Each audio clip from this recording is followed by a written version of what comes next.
Hey everyone, it's me, Aaron. I'm Michelle. And this is week 3 of the post-Shriek reaction, and this is viewer choice week. Although it's also kind of, didn't we already review that week?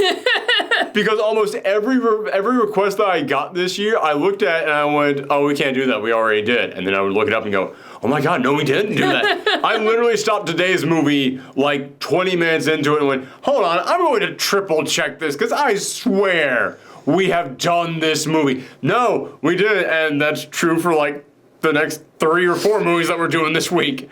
So today we were talking about Trick or Treat, and the request came from Grakata over on Twitter. And this movie, I swear I have talked about this. But yeah, this movie, it is an anthology film. And it's supposed to be like a modern day creep show, which we actually got, by the way. We actually got requests to do Creepshow, and we got requests to do Tales from the Hood, and we got requests to do a couple of other anthology films this week.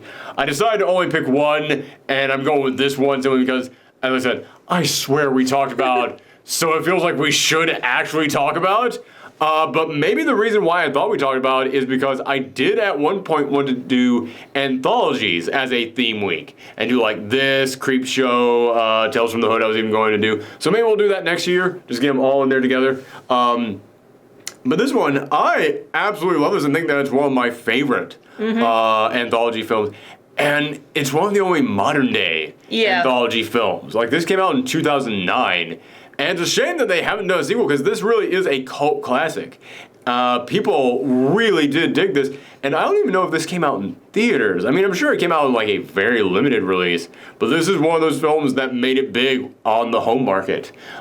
Which is, to me, kind of the definition of a cult classic. One of those things that didn't really do all that great when it came out. But then everybody was like, no, circulate the tapes. Everybody's got to watch this thing. But this is your first time watching it, I believe, right? Mm-hmm. People probably didn't even know Peach was down there. Yes, gotta prop her up. Yep, she did not want us to record without her in my lap. But yeah, what did you think about this? I also really enjoyed this. Like, I feel like this is what Halloween should be in like a fictional world. Oh, okay. I didn't know if you meant like the film franchise. No. Because that was originally going to be an anthology series. Yes. Well, yes. Yeah.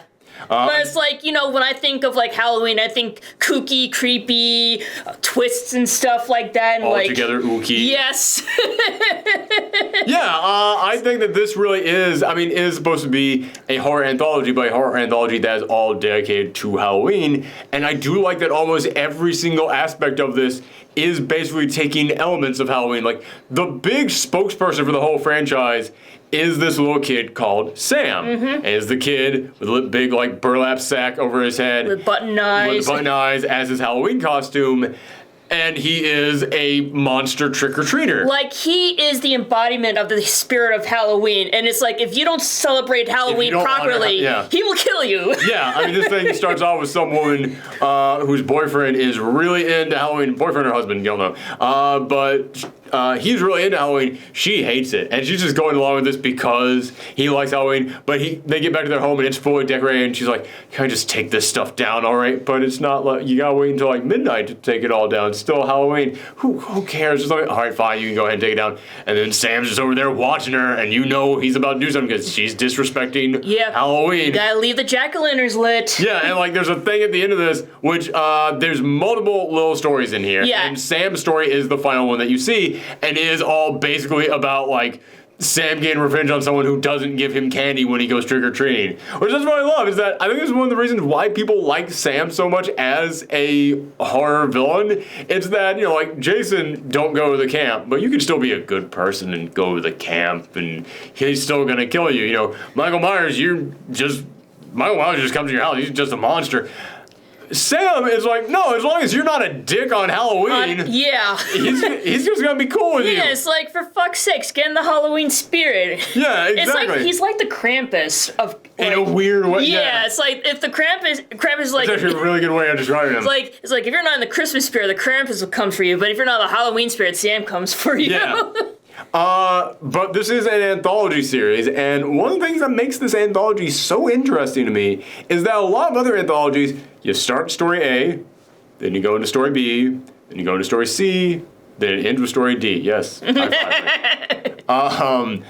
But this one they're all supposed to kind of be just stories happening within this town, and a lot of them cut back and forth between each other. But then, like, when one story gets executed, when it reaches like, okay, now we're really into the story, then it sticks with that one until its conclusion. But up until it hits that point of that story, it'll be like, part of story A, part of story B, part of story C, part of story D, part of story B, part of story C, part of story A. Now we're getting all the way into A. A is now complete. Now we're back to B. Now we're back to C. Now we're back to D. Now we're back to B. B is all the way complete. Now we're back to C, D, C, D, C, C. But what I like is like the way they cut from story to story. It's smooth. It's very smooth. It's a smooth transition. It's like it was a little bit jarring at first, but not jarring because it was done poorly, but just because it is not what you typically expect from an anthology film. But it is very smooth. You're right. Yeah, and then it's like you see like a certain like when you see story A and then you go jump to story B and you see like a scene from story A in the background as story B is going along. It's like, oh. Yeah, that stuff is really good. Peach does not know what to do with her hands. She's just so excited. Yeah, Peach, you're about to kick me in the nuts, so I'm going to put you down. She gets excited when we move her hands. Yes, you are. Yes, you get very excited. But yeah, like the way that like just a little thing will happen here from story B while we're watching story D. Like the thing that happens at the very end, like the thing that happens in story, oh God, how many stories are there? There's I think there's 4 of them. There's the principal, there's the kids collecting the pumpkins and it has to do with the story about the kids in the bus. There's the not the trick-or-treaters, there's the party girls? The party girls, yes. Then there's Sam. I feel like I'm forgetting one. Well, it's kind of like, there's also like the old man who lives next to the principal. That's the same with Sam, yeah. Yeah, but it's like, Sam is like, for him, it's like... Sam also just keeps popping up everywhere. Yeah, like he's the thing that like connects all these stories together, kind of. He's kind of like the Watcher. Yeah. Is what he is. He's that guy who appears in the background during a story, just like, I'm just looking in on all this stuff. Yeah, okay, so I think there are only 4. Yeah. But man, it really feels like I'm forgetting one. But anyway. I think it's because, like, Sam's story involves so many other people that he kills off. So. It also is because there's a lot of smaller things in there that aren't their own story, but you do see them come back around. Like, there's a moment in which the kids who are collecting jack-o'-lanterns, they go up to someone's house trick-or-treating, and it's this lady who's just like, she's totally drunk, and she's having a party, and weird stuff is going on at the party, and you don't really get anything on that, but there's a moment where they're leaving, and they go, Mr. Jenkins was in a hot dog costume doing this, and then, like, way later on in a different story, you see someone in a hot dog costume, and it's like, oh, that's like, so there's even, like, smaller little hints, kind of like the glue tying stuff together, like, adding even more of a sense of everything connecting together. It's really surprising. That's how it is on Halloween. Like, so much stuff happens at once. Yeah, and I just love how they were able to just, like, put so many little details like that in there. What was out of the 4 stories, which one was your favorite? It's really tough, isn't it? 'Cause I don't even know what my favorite is.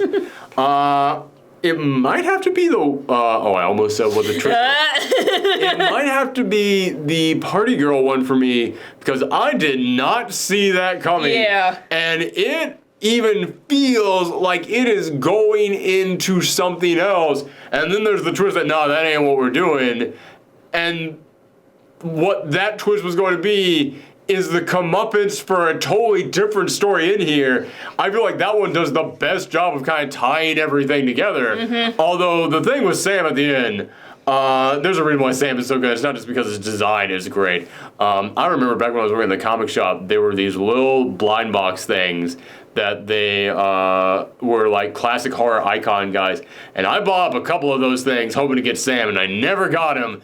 I got some cool ones out of it. I'm pretty happy with the ones I got out of it. Yeah, it's like, but Sam is very iconic. Like, even if you haven't even, like, seen Trick or Treat, you, like, see Sam. It's like, probably seen Sam. Sam is, I think, like, he's 11 years old now at this point. And so I still feel like he counts as this generation of horror figures.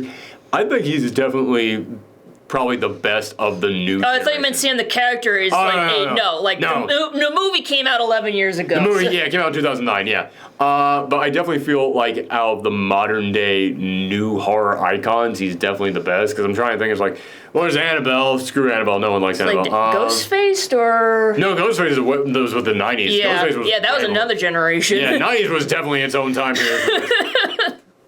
But yeah, I definitely think that like Sam's the most successful one that we've had. What Jigsaw? Yeah, Jigsaw, but Jigsaw, like, listen, if you ask me which is a better character, it's Sam. I like Sam way more. And it would totally, like... Sorry. But if you ask me, like, which of these characters would you rather see get 11 sequels? It's like, Sam, give it a Trick or Treat. It is amazing to me that there has not been another Trick or Treat, because, as I said, this thing, like, even if it didn't do that well in theaters, I don't even know if it came out in theaters.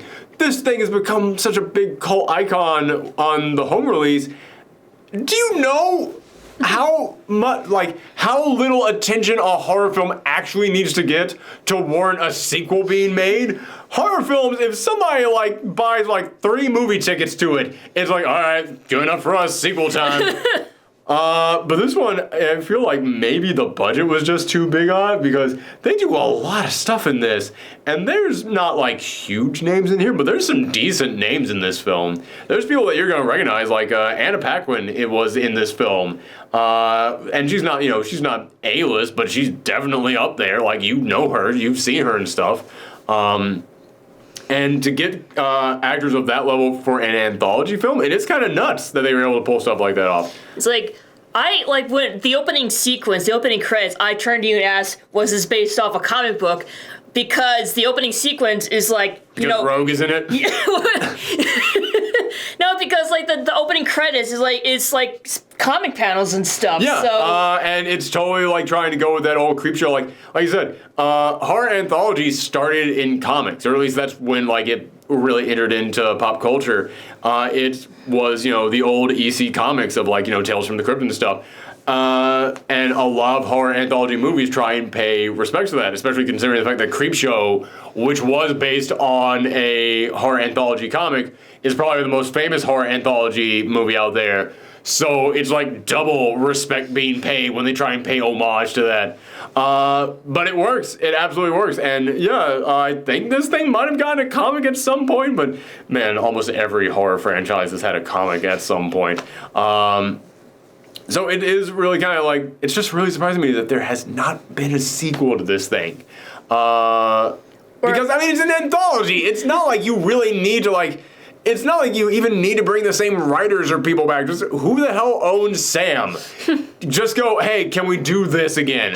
Cool, great. Let's get some new people on here. Gotta get 4 new directors, 4 new writers, brand new cast. None of this stuff has to come back around. It's really stunning to me that this has not gotten a sequel in any way. There's a lot more that I would love to say about this film, but then we would just be going into like the details of every little thing in here. Yeah, and spoilers. This is one of those films where if you haven't seen this, man, this honestly I believe is one of the best films to watch at Halloween. Mm-hmm. Because not only is it a horror film, but it's also a fun horror film. Yeah. It is not like just disturbing. Yeah. It has like its own little like goofy sense of comedy to it. It's not like a laugh out loud. Dark humor. Yeah, but I mean at the same time it's not a horror comedy. I would not classify this as a horror comedy, but it's just kind of fun. Yeah. It's fun horror with like some like comedy Halloween. Sprinkled in. Yeah, it's Halloween, like I said. It is what Halloween is. And this film so it perfectly captures the exact tone of Halloween. It's like, yeah, spooky, but also in a fun way. That's exactly what this film is. And it is, the elephant in the room. It's about Halloween. Every story in here is about Halloween. It all takes place on Halloween. Yeah, I honestly think this is one of, if not the best movie to watch at Halloween. If you guys are looking for something to watch this year, check this out. It is that good, and as I said, I've seen this before. I've probably seen this a couple times before. It's one of those where, again, I swear I did a video on this at some point. So I'm positive I went back and did multiple viewings of this, but man, even all these years later, really holds up. It's like maybe you like did it for like one of your top 31 Halloween. I think I talked about it at some point in one of those videos. Honestly, I think actually, you know what I think it is? Back before we had this channel, we had a movie review podcast. That's right. That we did with like 6 other people. And oh my goodness, that thing was a nightmare because I did like all the work on that thing and I had to bring like everybody together and do scheduling. I had to take everybody's audio, every single episode, and just mix them all together. And it was a nightmare. It's so much easier doing this. I think we reviewed it for that. I think that's what I'm thinking of. Yeah, oh my god, I'm so glad to be doing this. Oh man. Yeah, anywho, but I just want to go ahead and say thank you guys very much for tuning in. Thank you to Krakata for requesting this one, because yeah, this absolutely is one that we should have done by now. And as I said, the rest of this week is viewer choice week. We've already gotten all the viewer choices in. And I also, in the last episode, asked you guys to give your 2 cents on what the final theme week should be. I think we have now decided. I think we now know what it's going to be. We'll announce that at the very end of this week. But thank you guys very much for tuning in. And as always, happy Halloween. Bye.